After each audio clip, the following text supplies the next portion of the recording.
Hello everyone. This video is an attempt at compiling most of the intertwined lore about Gate and some important anomalous objects and creatures that I compiled from the Gatepad and the Deepfield YouTube, with some speculations and theories sprinkled in.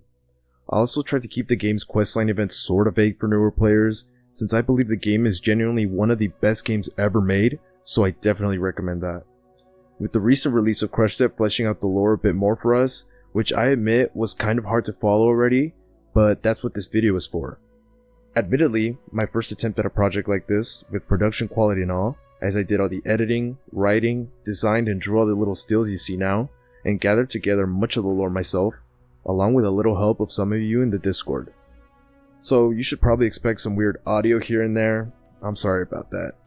Anyways, as you might expect, I most likely made some lore mistakes or missed some things. Feel free to leave any of that in the comments. For you more experienced scientists that want to learn more in-depth info about the IS registry of Abiotic, I plan to upload a second video going into a deep dive into every IS mentioned in the lore, so definitely stay tuned for that. Without further ado, my name is Myriad, your professional yapper, and let's get into Abiotic Factor's shady organization, Gate.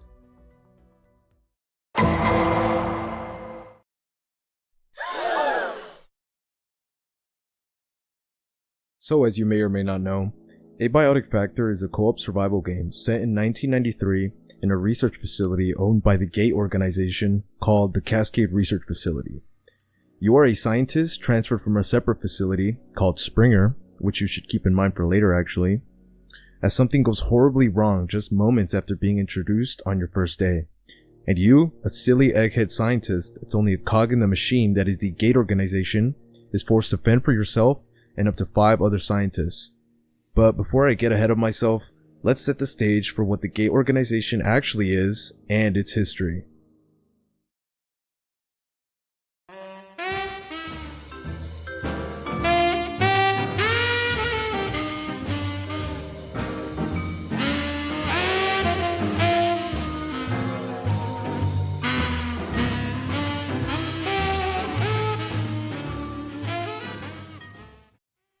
The Gate organization, or Garrick Advanced Technology Enterprise, is a private research conglomerate specializing in worldwide research of a bunch of different fields, including enigmatic artifacts, advanced robotics, particle acceleration, and transitory organics, along with these, and other expansive scientific fields, hiring all walks of life that hold some kind of degree or specialized skill useful to the company. Gate holds seemingly unlimited funding and an incredible amount of political influence and power around the globe, first being founded in 1967 by Dr. Annette Garrick, starting her group as a small applied research unit of a handful of staff, later growing it over the years to what is now the international technology and research conglomerate we know as Gate. Dr. Garrick is seen as kind of a myth or a legend by staff today, with people noting her ambiguous motives and undying drive. Not much else is known about her mysterious CEO for now, but more will surely be released as the game progresses. Gate conducts its research practically globally, with presence in North America, South America, Africa, Europe, the Middle East, Oceania, Central and East Asia, and the South Atlantic Ocean, splitting their operations up into multiple facilities, with a few deriving names from architectural components in the Roman arc. 10 of these facilities are directly named on the Gatepad by multiple characters and emails between staff, with 4 being playable as of the Crush Step update. I'll attempt to keep the narration in a loose chronological order, following the history of Gate and the game's story progression in order to keep the series of events more concise and easy to understand. I'll be going through each facility, discussing the history, uses of these specialized facilities, and any interesting facts or lore spliced along the way.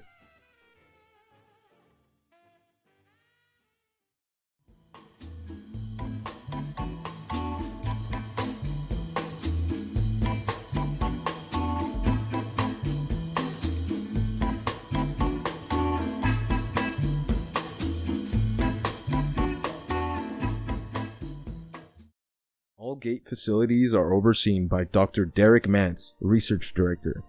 We don't get to see Dr. Mance physically, but he is present in the facility with holograms narrating facts about containment subjects and other miscellaneous events or interactions with other scientists. The Gate Cascade Research Facility, stationed in the Australian outback, is our first introduction to the company, originally built as a lithium mine 200 meters underground under the same Cascade name in the 50s. It was purchased by Gate in 1977, adopting the name and being refurbished into a sprawling facility, possibly Gate's largest, housing 6 distinct sectors, each serving their own purpose and employing countless employees from different backgrounds, many of which we interact with during our playtime. The sectors include the office sector, directed by Dr. Richard K. Moyer, is a research facility's main center of administration, where all of the white-collar workers work away in their cubicles, stretching over 12 levels, with multiple silos used for storing gas, water, and ore being repurposed for more advanced forms of research, as well as executive offices for more high-ranking employees. An employee here in the office named Tim, presumably a software engineer, invents a prototype software which we know as the Internet, calling it the World Wide Web in 1990, asking Dr. Abe Stern, a molecular scientist, and his friend, Dr. Janet Ross, an experimental physicist, to test it out for him. This sector is also where we see our first glimpse of Gates Advanced Robotics, with the security bot, part of the GASS Gate Automated Security Sentience program initiated in 1985, first designed by Dr. Alice Mayfield. The original plan was to create fully sentient artificial intelligence, but as for now, these robots are being used as security patrol and vending machine restocking. Lovely. This sector also includes the main hub for the facility's tram system, positioned in front of the cafeteria lobby, connecting the sectors via floating trams. I'm not sure how that works, but it does. The manufacturing sector, directed by Sarah Frake, head of engineering, is Cascade's zenith for hardware manufacturing, being responsible for designing and engineering all research equipment and machinery for current and future study, fabricating specialist tools for outsourcing to other Gate facilities, and new research/containment procedures. The facility surface tunnel is here, allowing for vehicle entry and delivery drop-off. Manufacturing also houses the world's first few private synchrotron particle accelerators. Synchrotrons being a type of particle accelerator that can be sized up easily due to its modular design, allowing Gate to build these electron pumps around the manufacturing sector. The synchrotron was used by staff to study general material research and transluminal experiments, photon stuff and things like that. With it being so powerful, running at over 90% capacity caused a catastrophe, allowing it to create a mini singularity in 1985, killing 2 people. Pretty scary if you ask me. Funnily enough, in an email between Richard Moyer and Frake, it's mentioned Gate doesn't follow OSHA regulations at all. Pretty ironic. Cascade Laboratories, overseen by T.R. Anderson, is in my opinion the most important sector. The labs is where the majority of research into advanced technology is conducted, with many different types of anomalies, xenoforms, paranormal phenomena, and arcane entities being extremely common here. Gate refers to these as immurement subjects, where the majority are contained, stored, and studied here. Each one is assigned a numerical ID and a specified title for how difficult the subject is to contain and its effects and behaviors, the list of which I'll put on screen now if you'd like to pause and read.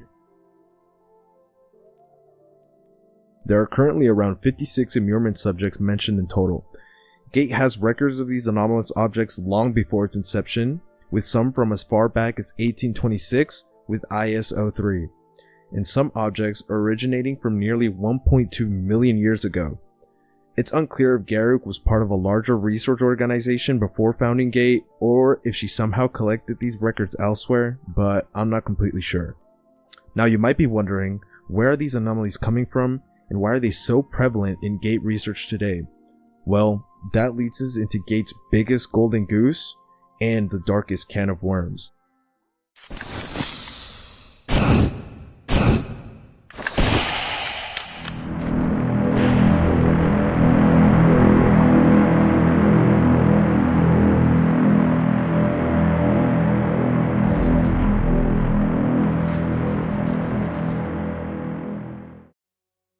Perforation technology as seen in game and in practice is your run-of-the-mill science fiction teleportation and alternate universe tech, with Deep Field playing off of it really nicely in the lore of Abiotic.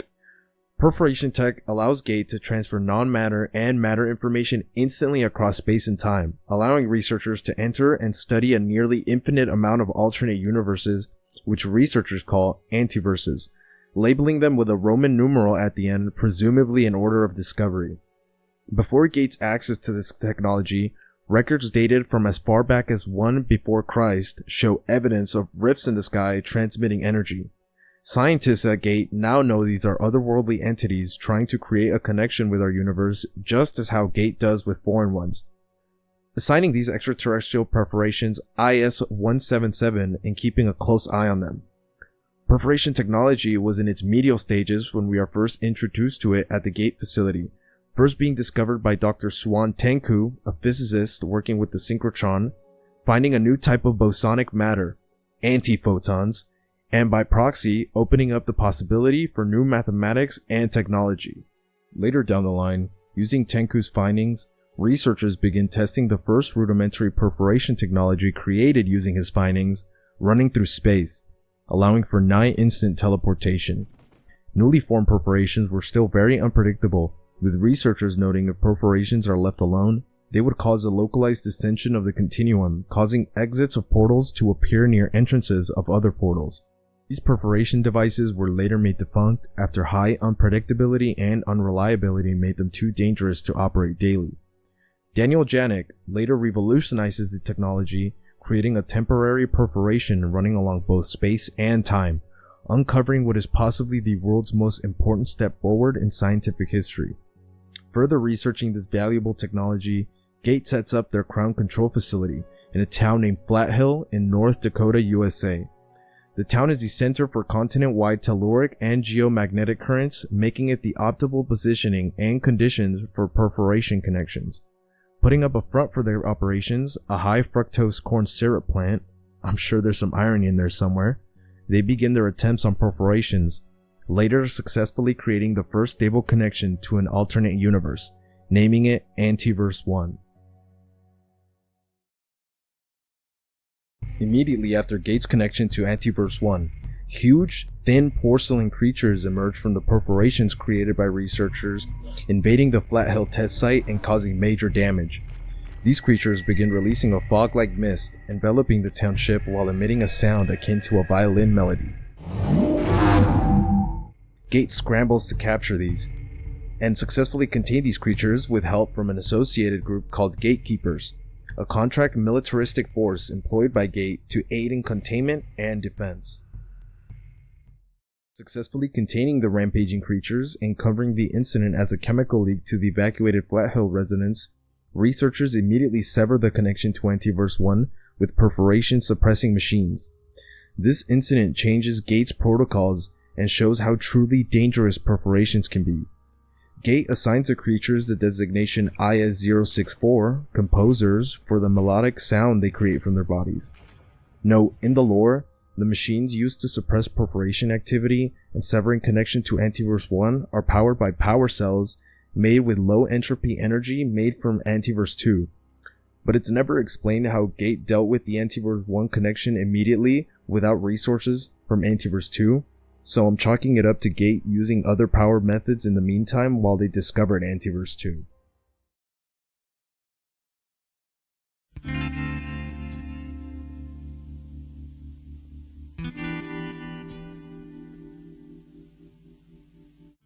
With the success in Flat Hill, the sheer potential of perforation technology is evident to any reasonable scientist, with Gate prioritizing perforation research and begins its on-site perforation tests with Dr. Eleanor Newman, setting up her rudimentary perforation machines next to the, at the time, prototype Gate fusion reactor in 1988.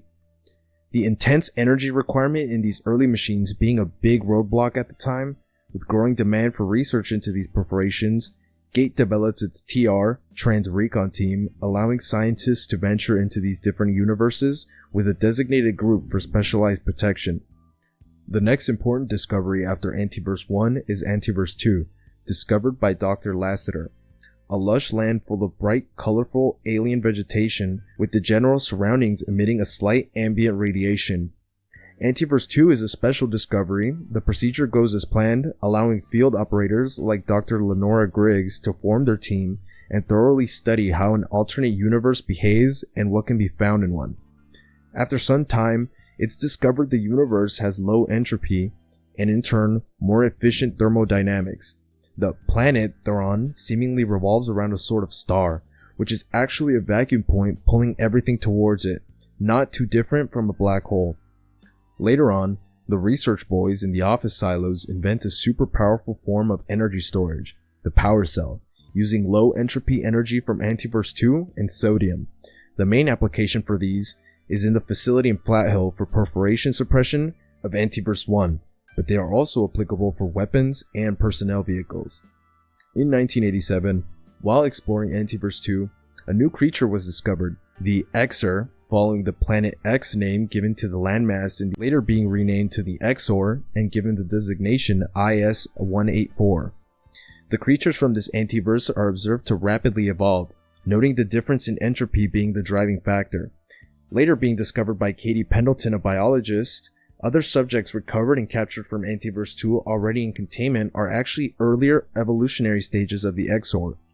Noting the process is much faster in our world than Antiverse 2, Katie names the respective evolutionary stages of the Exor as the Carbuncle, Pest, Peccary, and finally Exor. Later on, a separate region of Antiverse 2 is discovered, being nicknamed Point B, the Michael Fields, and the first originally discovered region being nicknamed Point A, the Far Gardens. The Michael Fields' close distance from the vacuum point causes strong gravitational tidal forces, increasing surrounding temperatures to such an extreme point, molten rock magma runs down the terrain in rivers, and the surroundings, being such high temperature, make even the alien vegetation struggle to survive. After some more research into the Antiverse, a sort of village populated by Exors is discovered by Riggs, noting a monument of sorts in the middle, with Dr. Mance theorizing Exors could possibly be non-native to Antiverse 2, perhaps being introduced to its environment by some other entity long ago. Ultimately, the discovery of this antiverse provided Gate tons of super valuable insight into the future and past, how they can study antiverses and their environments, and how creatures or objects from these antiverses could interact with our homeworld. A great example of this is IS-107, the Time Bomb, an object in Gate's records and previous containment originating from all the way back in 200 before Christ Degen in Mali, or possibly even older. An anomalous object that grows in size by exactly 0.073% every 206 days. Gate later surmising the object originated from Antiverse 7 after discovering the Antiverse has a much slower time relativity than ours, explaining the slow growth. Dr. Abe and Janet theorized the object is a type of bomb or weapon built by denizens of Antiverse 7 sent to us with the objective to destroy our universe. These hostile entities possibly failed to account for the difference in time relativity or made some miscalculations between our universe and their antiverse, causing IS-017 to grow at a snail's pace. Scientists calculated this bomb could engulf the entire Milky Way galaxy in just 50,000 years. Gate then subsequently shoots IS-107 into space on a rocket in 1985, which it currently is on its way past Jupiter. While the leaps and bounds in scientific research and discovery that Antiverse 1 and 2 were, the opening of perforations didn't come without problems and dangers. Opening connection with Antiverse 1 caused a luckily small-scale invasion into the Flat Hill test site, and venturing into Antiverse 2 caused instances of IS-177, those extraterrestrial perforations I mentioned before, to form seemingly randomly, which researchers discovered actually originated from Antiverse 2, hinting at the fact something or someone was trying to gain access to our Earth from within Antiverse 2. With all of these unpredictable hazards and dangers associated with perforation research, a solution was a must. This brings us back to our favorite genius, Dr. Newman, discovering new bosonic properties from retrieved Antiverse materials and creating an incredibly powerful tool, the Dark Lens, a tachyonic telemetry targeting or T3 unit that gives Gate the ability to guide the tachyonic fields that underpin perforation technology. It's not clear exactly how the Dark Lens works, but me and a couple of other people believe it simply gives Gate complete control over the opening and closing of localized perforations, along with being able to choose what the target antiverse a perforation is created to. The creation of the Dark Lens was a colossal breakthrough, skyrocketing Gate into an infinite amount of possibilities for growth and future research with little to no risk in return. The Dark Lens entry stating it cannot be safely turned off, possibly due to the fact it is constantly stabilizing adverse antiverse effects in our world, and Gate scientists constantly monitoring random or hostile perforation events. Continuing the research on composers, Dr. Mance cites composers aren't individual creatures, rather a sort of hive mind pertaining to a single entity, with the connection to this entity and the hive mind being severed when the antenna-like protrusions from the shoulders is removed. After the Dark Lens's creation, Gate researchers attempt to regain the initial contact gained with this entity during the Flat Hill event, but fail after getting close several times, almost as if the entity is hiding itself from researchers. With Mance stating if the entity took the first perforation into Antiverse 1 as an attack on its domain, they could be in lots of trouble they can't even begin to imagine the consequences of. During the events of the game, you can encounter the mysterious cousins of the composers. IS-407, or Symphonus, are blind creatures with a striking resemblance to composers, with a mangled and destroyed porcelain doll appearance. IS-407 produces the melodic violin sound similar to the composers, with these guys appearing in Flat Hill and in the vicinity during fog events, which the game explains as microperforations to Antiverse 1 appearing and leaking in the ambient fog and creatures native to Antiverse 1. Killing Symphonus has a rare chance to drop a porcelain tablet with strange drawings carved into them that look like a familiar tall figure and a smaller mangled figure, most likely a composer and a Symphonus. When hovering your mouse over it in your inventory, a passage appears, reading, "Gazing at this tablet, you sense meanings embedded in the inscriptions on its surface, but cannot quite grasp them.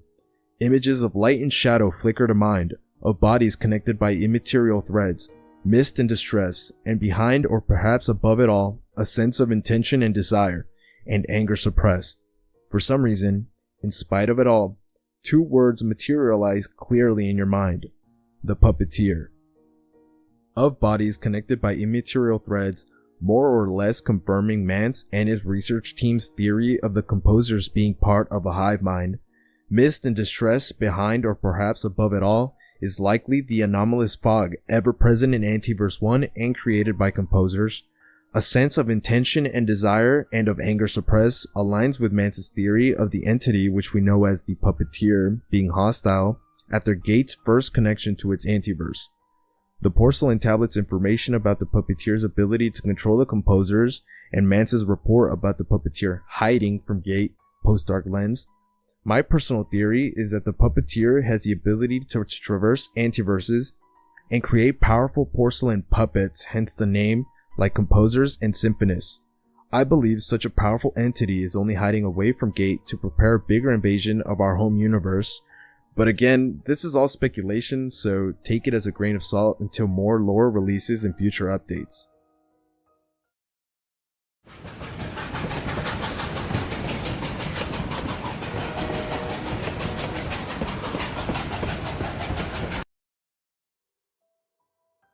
The train, or IS-138, is a designation for an anomalous train constantly running in perpetual motion in Antiverse 11.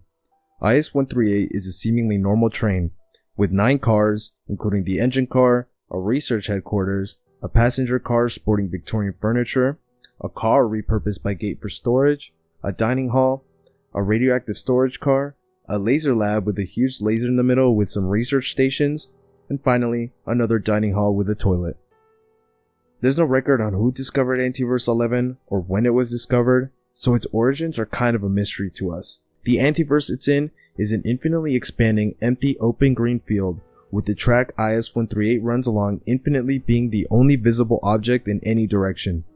The star alignment is identical to our homeworld according to Abe, but Janet proposes the antiverse and the train are completely non-Newtonian in nature, seemingly existing in a recursive, superposition location. Basically meaning it's not really anywhere. I know, confusing, right? The most dangerous and interesting property of the train is its perpetual motion, and its ability to convert this infinite motion into atomic force. It's never explicitly mentioned, but my theory is the motion of the train holds together atoms or holds the atoms themselves together. Abe noting the stopping of motion from the train would release a colossal amount of energy, resulting in the train, the surrounding antiverse, Earth, and a large chunk of the Milky Way to be completely obliterated. As you can probably tell, Gate obviously wants to prevent this at all costs, installing multiple failsafes into the train just in case anything were to happen in the absence of Gate's presence. An important discovery is made somewhere between the Discovery Antiverse 11 and 7, where Mance explains perforations and their antiverses create a sort of temporal tethering, where entering a perforation starts a sort of timer for the antiverse you're in, setting an original position in time. When this timer ends, the antiverse snaps back to its original state like a band being stretched out before being snapped back into its origin. This discovery greatly aids Gate in research and precious material gathering, allowing staff to gather a nigh infinite amount of anything they want found in antiverses, the train in particular regrowing silverware in a few of its dining carts. Much later into Gate's expedition into antiverses, a perforation is created accidentally after a temporary malfunction with the dark lens occurs, sending a TR member into a high-end furniture store in the middle of what seems to be the city of Boston, Massachusetts. The surrounding area looks like it's in a run-down, apocalyptic state. The Transrecon team member observes humanoid zombie-like creatures in the surrounding area formed in large groups. Later data and research shows this antiverse is actually a possible future timeline for our prime Earth, with researchers discovering the affliction on humans in the surrounding cities actually a previously contained and identified symbiotic pathogen already under Gate's possession, IS-102, the love potion, recovered by Lenora Riggs' team from Antiverse 16.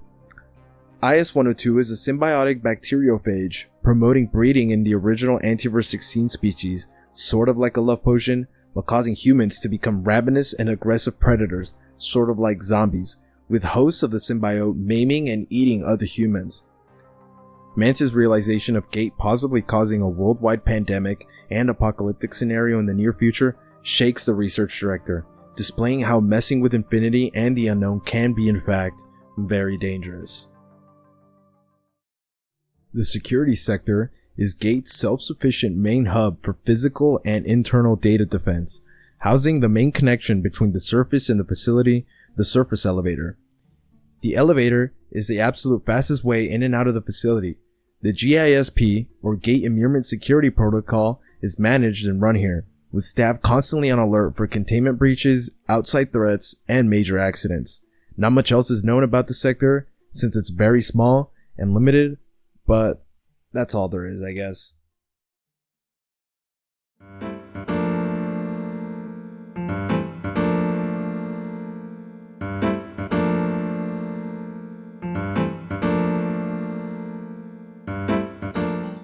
The dam sector, managed by Isaiah Deal, Senior Plant Manager, houses the world's only underground, fully functional subterranean hydroplant system, first built in 1969 to aid in the operations of the original Cascades lithium mine. Following the purchase of the facility by Gate in 1977, the large subterranean reservoir was completely refurbished, with water in the dam most likely being replaced by dark water, a seemingly anomalous type of water, evident by the fact when fishing in game, you can catch a dark water fish, which doesn't look too appetizing. With 4 water pump towers built in the reservoir, which you can use to ride to other parts of the facility instantly, and an apartment building being built next to the reservoir waterfall for dam employees. A glowworm colony is seen growing on the stalactite ceiling, with occasional rain falling onto the dam sector from water condensation.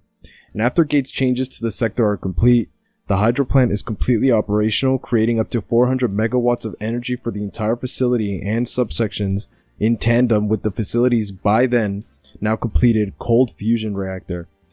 Right below the electrical station is a loading dock, where right before the events of the game, Gate nearly finishes developing a submarine for use around the dam's dark water reservoir.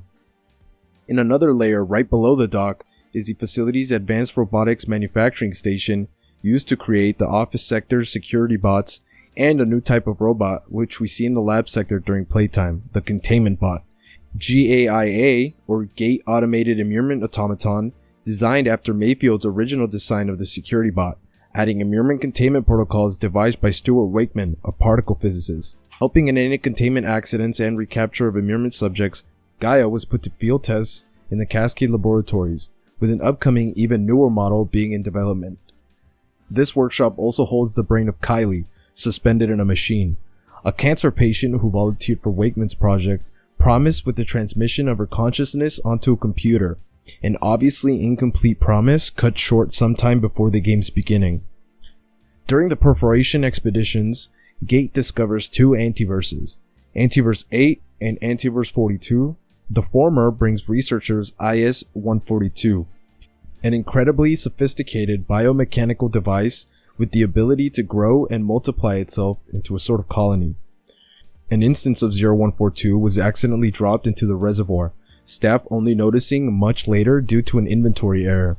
By that time, the growth of instances of IS-142 had spread along a large region of the reservoir floor, with attempts to destroy it being completely unsuccessful. The glowworm colony on the dam sector ceiling curiously grouping up above the center of the 142 colony. Scientists don't have an explanation for this currently, but maybe we'll see some of that later. Antiverse 42 was discovered much later, where researchers found its size relativity was much greater than ours. Bringing back a specimen, IS-121, the Tarrasque, is a microscopic being in Antiverse 42, but with the size relativity of its homeworld and our own being so different, it's nearly 20 feet tall and heavily armored, requiring its own large area of containment, with a different Tarrasque of the opposite gender being placed in an adjacent cell in the Cascade Laboratories. Researchers later discover these creatures are constantly growing, with no idea on how big they can grow to be. Interestingly, Tarrasque ichor, presumably its blood, contains an incredibly large amount of energy, quickly releasing it incredibly efficiently when applied to a perforation device, being able to power multiple networks with only a small amount. Researchers also keep the two Tarrasques apart, noting Tarrasque mating causes a release of energy similar in magnitude to a small nuclear explosion, possibly destroying the facility. It's kind of freaky. Another creature in Gate captivity was also found to originate from Antiverse 42, being IS-23, a small fish-like creature that when first discovered was contained in a small aquarium, slowly growing over the course of a decade, too big to be contained anywhere else. It was moved into the Darkwater Reservoir, where it is fed a set amount of times a week, and its growth is constantly monitored, possibly being able to grow to the largest found creature in A42, measured to be roughly 40 meters long. A neutrino detector is a structure used to study neutrinos, or subatomic particles with almost no mass and no electrical charge that interact very little with normal mass. This makes these types of particles very hard to detect and study, even though they are the most common thing in our universe, with hundreds of billions of neutrinos passing through us every day. The majority of these neutrinos were created by the Big Bang, and some are created by other celestial nuclear reactions inside stars, planets, and other celestial explosions. Gate begins building a neutrino detector tower in the middle of the damn Darkwater Reservoir. The ideal placement, as the already deep underground position of the facility reduces surrounding radiation, making neutrino detection easier, and the damn Darkwater is used in tandem with an array of photon receptors to receive neutrino data from deep space and the Earth itself. The construction of the tower was completed around 1992 or 1993, with a data center being set up in the Waterfall Apartments with a 1-hour delay of information from the tower. If researchers wanted a real-time information from the detector, they'd have to sail off from the port and physically go to the neutrino detector tower for live study. With the neutrino detector active and perforation research going on simultaneously nearly daily, staff stationed in the neutrino detector notice active perforations release an incredibly large amount of neutrinos in bursts, with the neutrino tower also having the unwanted side effect of unintentionally being the target of perforations being created inside of its chamber, possibly due to the shielding, which Mance notes requires a full recalibration of the detector tower.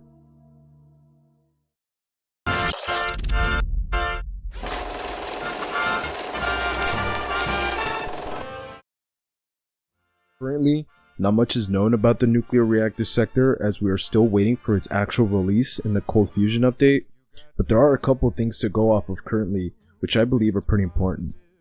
The dates and information on the progression of perforation research and the fact Dr. Newman used a prototype version of the Cold Fusion nuclear reactor that was still under construction in 1988, we can pretty much say the nuclear reactor began being built around the 1980s and was completed around the turn of the decade in the 90s, with the Cascade facility becoming most likely fully powered by the now expansive reactor sector alone, with some surplus from the hydro plant. As it is now, from the little information we have, the sector is incredibly expansive and branches out far beyond the facility, with the defunct early perforation tech developed by Newman still down there somewhere. As we see in game, the entrance to the reactor sector after finishing the Hydra plant objectives is covered by colorful mushroom/flower vegetation, which I believe is an outbreak of IS-155, or the entropy flower, a plant brought back from Antiverse 2, which grows incredibly rapidly due to the difference in entropy, with man stating IS-155 is a noxious weed and that recent events in the reactors have borne this out. I'm not completely sure what he could mean by this. Maybe the entropy flower grows even faster when around the reactor, or radiation in general, I'm not sure. But with it being mentioned by Mance here, I'm going to assume dealing with IS-155 is going to be a big objective for us in the Cold Fusion update. Another interesting thing from the reactor, it occasionally has radiation leaks, cloaking the entire facility in a green fog-like mist, with each researcher getting specialized hazmats and PPE to protect themselves from these occasional radiation leaks. The Rise Biolaboratory, stationed in New York City, New York, is Gates' main place facility for research into biotechnology, virology, and genetics. Think the CDC and World Health Organization, stationed at the top 8 floors of an around 70, but more likely 100 plus story skyscraper, going off of estimates from the surrounding skyscrapers, with employees in the city at large having little to no idea what goes on in these 8 top floors. I'm not sure if Gate owns the entire building or just the 8 top floors, but if you're curious, the World Trade Center in real life, the tallest skyscraper in New York, has 104 stories, costing roughly $3.9 billion in construction alone. With the tallest skyscraper in the backdrop of Rise skyline having nearly 80 stories just visibly, not counting the fogged out bottom part, it's obviously a stylistic choice, but crazy nonetheless if you think about it. Assuming Gate's skyscraper is around 80 to 100 stories tall in total, it will cost around $250 million to $650 million in the 90s, or roughly $600 million to $1.5 billion today, depending on the complexity. So yeah, Gate is rolling in it. Anyways, Rise is most likely where Gate researchers studied ISs like the Love Potion, IS-093 the Belief Virus, and IS-078 the Earworm. The Belief Virus was believed to be created by Russian psychotronic researchers in 1974 through 1979, a virus that only affects those who believe in it, with the only true immunity being complete ignorance, and vaccination being completely prohibited. The Earworm is an ancient auditory sonic entity that behaves like an infectious virus. A familiar song or piece of music will be heard repeatedly when infected by the anomaly, driving victims insane. Humming or singing the song infects other listeners, increasing virality exponentially. The laboratory is fitted with perforation technology, more than likely being used by Gate personnel to instantaneously travel from facility to facility without attracting attention from outside tower employees or citizens. The Voussoir facility is Gates' telescopic space research station centered in the deep Swiss Alp mountains that doubles as a containment site for a few notable ISs. The on-site ELT, or Extremely Large Telescope, is one of the few largest private space telescopes in the world, capable of studying the local universe and deep space, with the facility focusing on both imagery of planets, other celestial bodies, and advanced forms of astral mapping. The facility has an on-site temporary containment cell, a repurposed cave nearby to hold IS-134 and IS-202. IS-134, or the Yeti, is a very large hostile creature, roughly 15 feet tall, with white fur covering its entire body, which researchers note has enough heat retention to let you spend an entire night atop Mount Everest without freezing to death, but has a burning point much lower than cotton, having it flash burn with any sort of contact with fire. The Yeti also seems to stick around and protect IS-22. IS-22 is the skeletal remains of some kind of anomalous fish frozen inside of the cave, which the Yeti seems to take a special interest in, protecting the remains from any sense danger. Researchers at Gate are unsure what the connection between the two are, but use it to their advantage, keeping both ISs locked away in temporary containment while permanent cells appropriate for megaspecimen are prepared off-site on other facilities. That concludes all of the facilities we can visit as of Crush Depth. The remaining 6 facilities have little to no information on what they contain or what they're useful for, with only 2 or 3 real exceptions. These are the remaining facilities we have yet to see.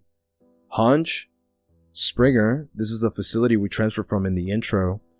Keystone, this is the Gate organization headquarters where all operations and associates are managed. We will most likely meet Garrick and other Gate executives here. Shadowgate, or the Intrados facility, is currently under Gatekeeper jurisdiction. With almost nothing being known about it, its general location or what kind of anomalies are contained here are dubious at most. Leaf and Tori. And with the backdrop of the Gate company setup, we can finally begin the events of Abiotic Factor and our researchers' place in an incredibly dangerous situation.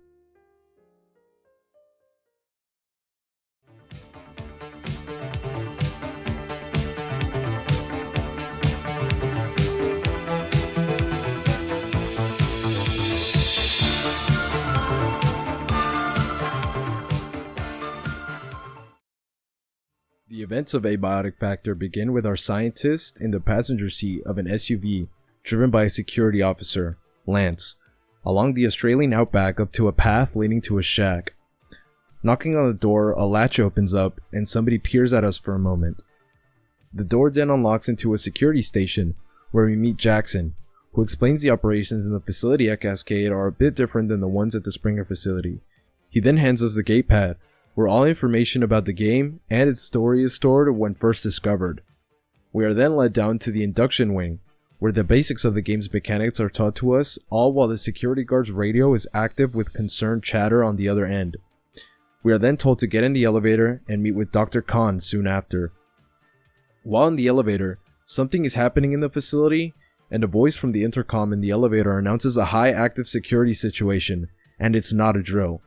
Exiting the elevator, we see Dr. Thule, a physicist, sitting in the cafeteria, and walking up to the door leading to the plaza, we are greeted with Dr. Jaeger behind a broken door that needs to be fixed. Fixing the door causes a peccary to teleport directly behind him, killing him instantly. Killing the peccary and moving on to the plaza, we are greeted by Warren, a security officer who set up a provisions trade center and a secure hiding spot in his security office, who lets us know the doors to the facility have been shut and the elevators are dead, letting you know the best bet for escape is a manufacturing surface tunnel. Progressing and exploring through the office sector, gathering resources, and creating a keypad hacker to bypass security locked doors, we meet an injured manufacturing employee near an inactive forklift who tells us soldiers came through the office and locked down manufacturing, noting they weren't gatekeepers, actively shooting employees all while asking for information about the facility's silos. He then tells us we need to find a power cell to activate the forklift and lift the sealed door to manufacturing, directing us to find someone with more information about power cells. We then find a scientist who tells us we can find power cells in the facility silos, near the executive offices.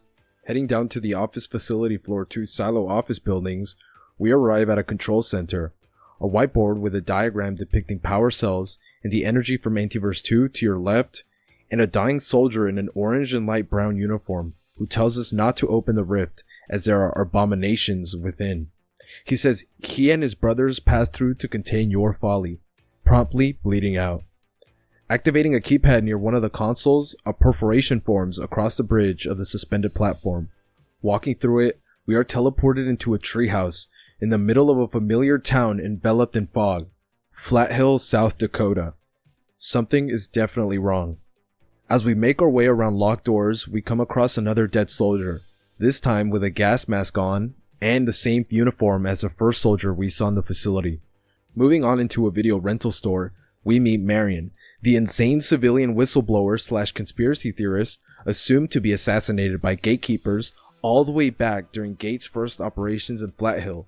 He dons a Maestro set, an armor we acquired by killing Symphonus, and he tells us some cultist puppeteer gobbledygook, but also informs us we can retrieve power cells by removing them from the perforation suppression systems.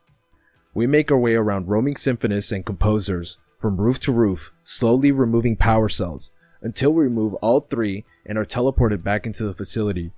Removing the perforation suppression from the now abandoned Crown Flathill facility allows Symphonists and composers, as well as fog from Antiverse 1 to leak into Cascade, further worsening the current situation.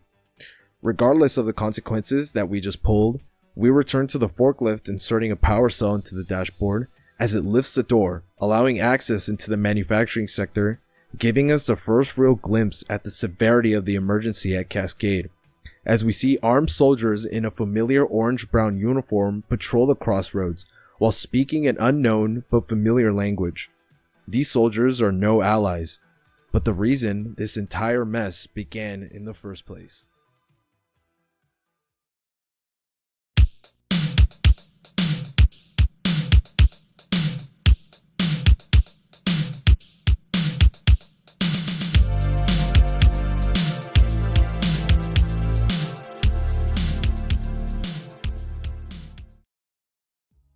The Order is a clandestine religious militant group following Catharism-derived beliefs.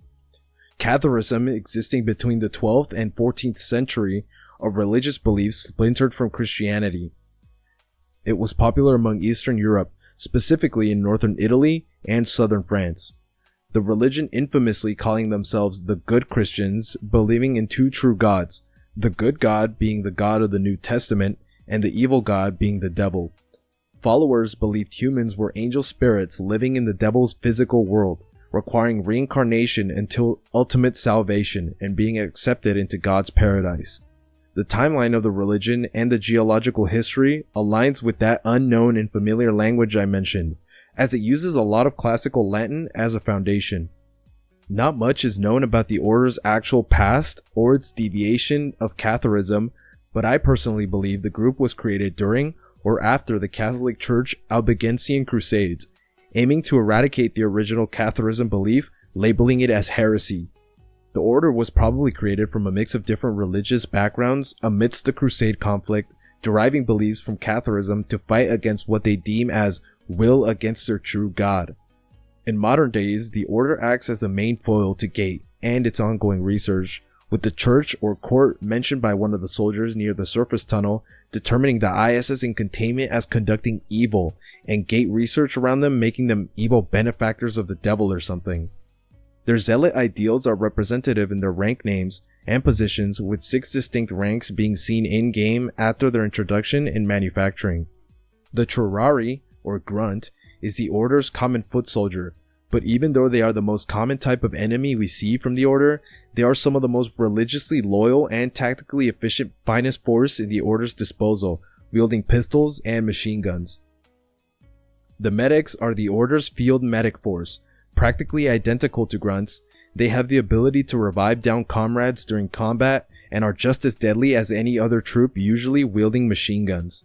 The Legate, or Captain, is the Order's most devoted believers, and function as field officers, having de facto leadership over Order excursions into unknown or highly dangerous situations, being labeled Perfecti, or Perfect, by fellow Order soldiers out of respect for their high position and authority, usually sport magnums. The Exilum, or Breacher, is a heavily armored shock force division formed entirely of soldiers that had a lapse in loyalty, in their faith, or to the religion.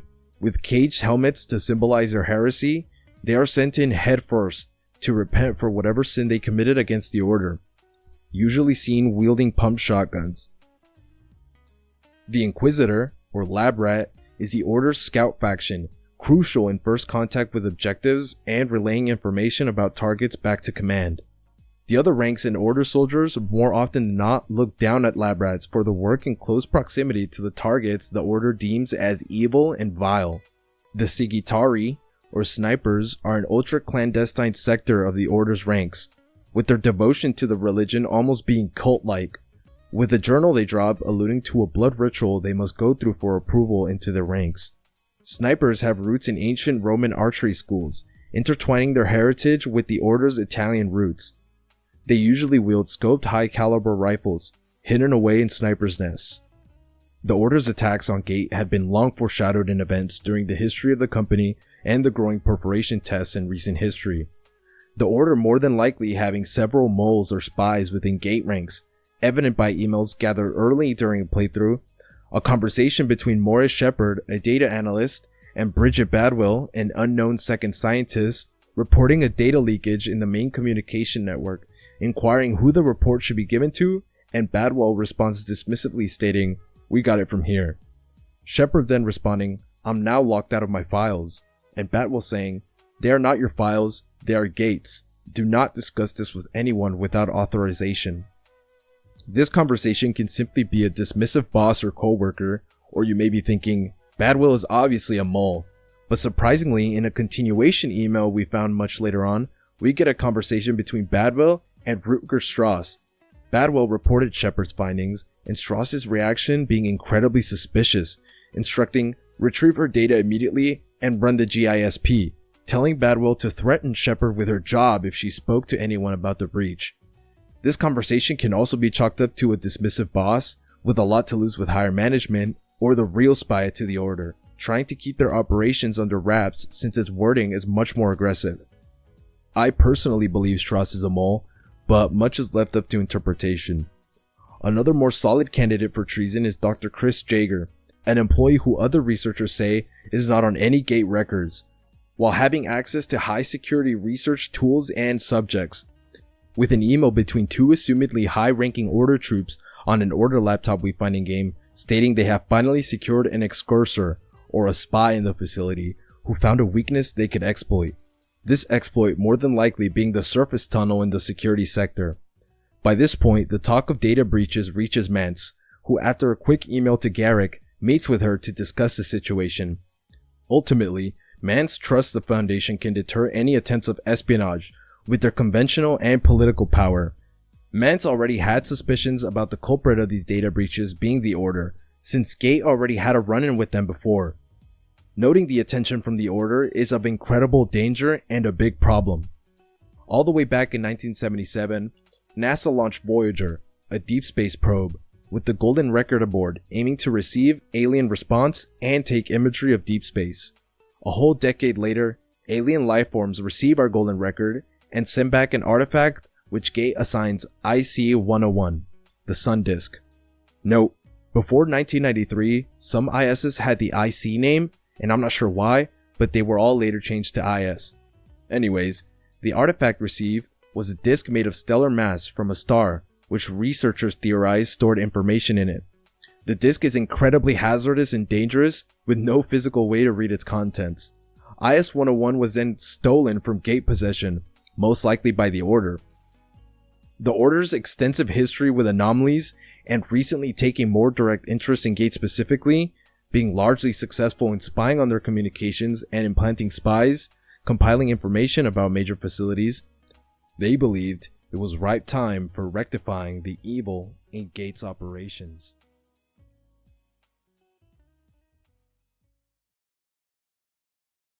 The Order begins its crusade in tandem with your arrival to the facility during March 16, 1993. Driving in convoys just a few yards away from you during the introduction, they arrive through the surface elevator in the security sector, most likely given access to by Strauss or Jaeger.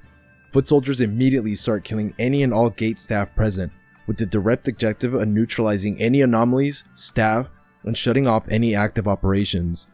They quickly make their way through the sectors, shutting off vital infrastructure like communications, elevators, tram systems in the office sector, and blocking all doors leading to manufacturing.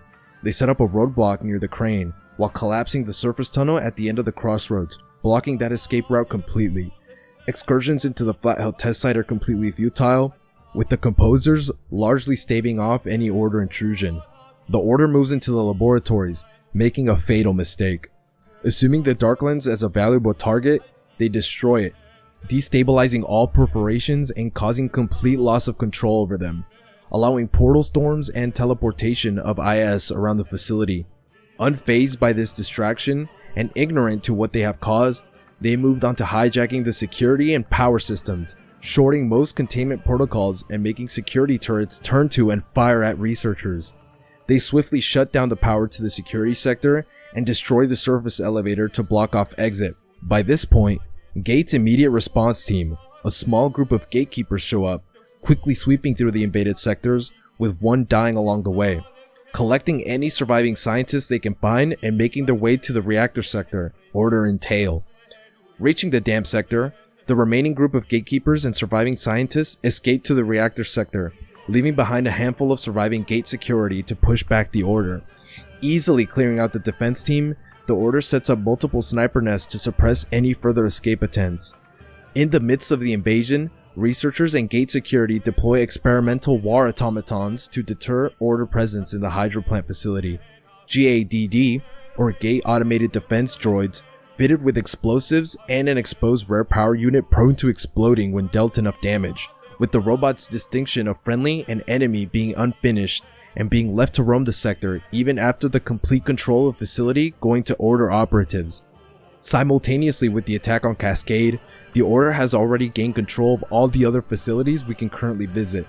The Rise laboratory has been usurped, with dead bodies of researchers and military strewn about, elevators destroyed, with a helicopter on the landing pad, and perforation technology already under Order control and being deconstructed by lab rats. The Voussoir facility has been completely taken over as well. Order militants disguised as group, or French urban military, trick researchers into a slaughter, leaving all but 2 survivors and collapsing all exits and entrances to the facility. The full scale of the Order assault isn't clear to us yet, but it's not looking good for Gate. Most importantly of all, the Order seizes control of the train, with the only thing keeping the train from stopping and causing complete obliteration hinges on a single scientist, driven mad from having to constantly shovel coal into the train engine. With no communication from Keystone and no more immediate larger gatekeeper response, there is no knowing what the next steps in salvaging the organization will look like.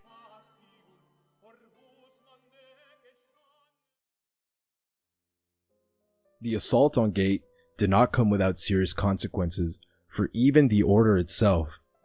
Many of the things destroyed or disabled in the Cascade facility alone were vital in keeping dangerous anomalies or perforation events under control and incomplete projects to be lost permanently, leaving the player and the remaining surviving scientists to navigate an obstacle in practically every sector. The Order's lockdown of the manufacturing sector forces the player to disable the already weak flat hull perforation suppression system, allowing Fog, Composers, and Symphonists into the facility, both of which we can see fighting the Order around the facility afterwards. The destruction of the Dark Lens causes unstable perforations and random teleportation of antiverse anomalies, with Exors and their evolutions being teleported at random, and Love Potion infected humans all around the facility, with Gate completely losing control of the technology for the foreseeable future. The lockdown of labs for manufacturing drives us and Frake to overload the synchrotron to form another black hole, boring a hole through the multiple feet of concrete separating the manufacturing sector and lab sector, completely destroying the apparatus in the process, but allowing most of the surviving staff to continue searching for ways out. In the labs, the Order's ignorance to a biomass regrowth stemming from the vacuum chamber Gate had been keeping under control to grow out of control, blocking exit to the security sector and requiring the player to venture into Antiverse 2 with Tarrasque blood to retrieve materials for thermite strong enough to let us escape the sector. The security sector is completely abandoned, with the power being permanently shut off, making it difficult to navigate, and with something else lurking around, making it even more dangerous. The dam sector is the last resort for our player and the remaining scientists, with floodgates leading into the expansive reactor sector and its many escape routes being the only thing the Order does not know about, giving us a chance at finally escaping.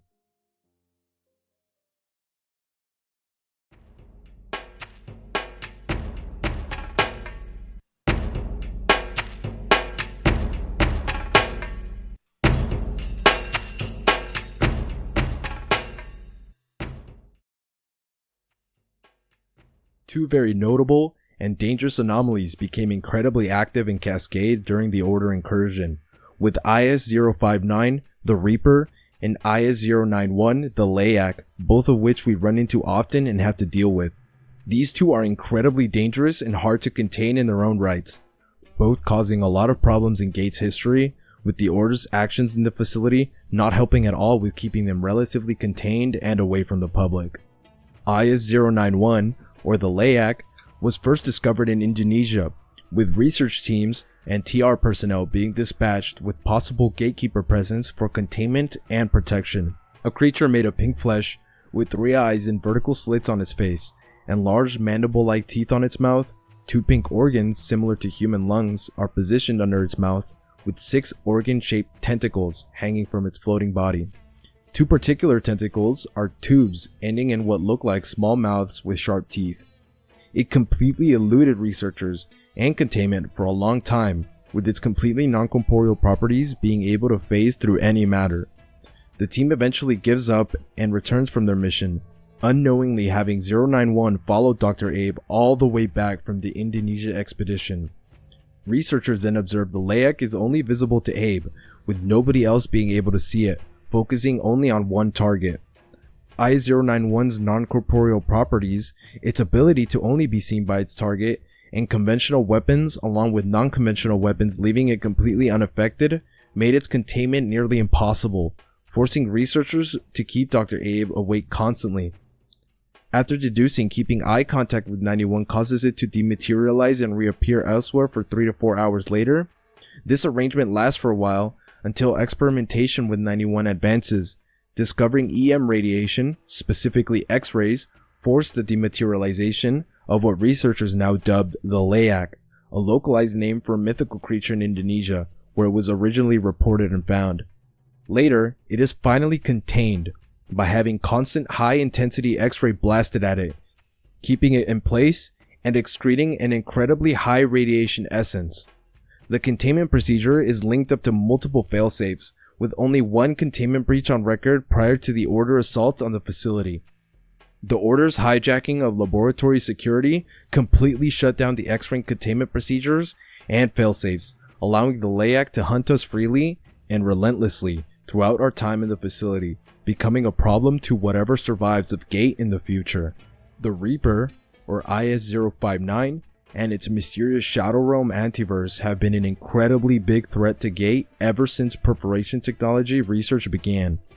Having multiple records of sightings thousands of times throughout history, IS-059 is an incredibly dangerous predator, taking the shape of the infamous silhouette of the Grim Reaper with a large scythe and a dark black cowl and robe, more than likely being the original source of the actual legends.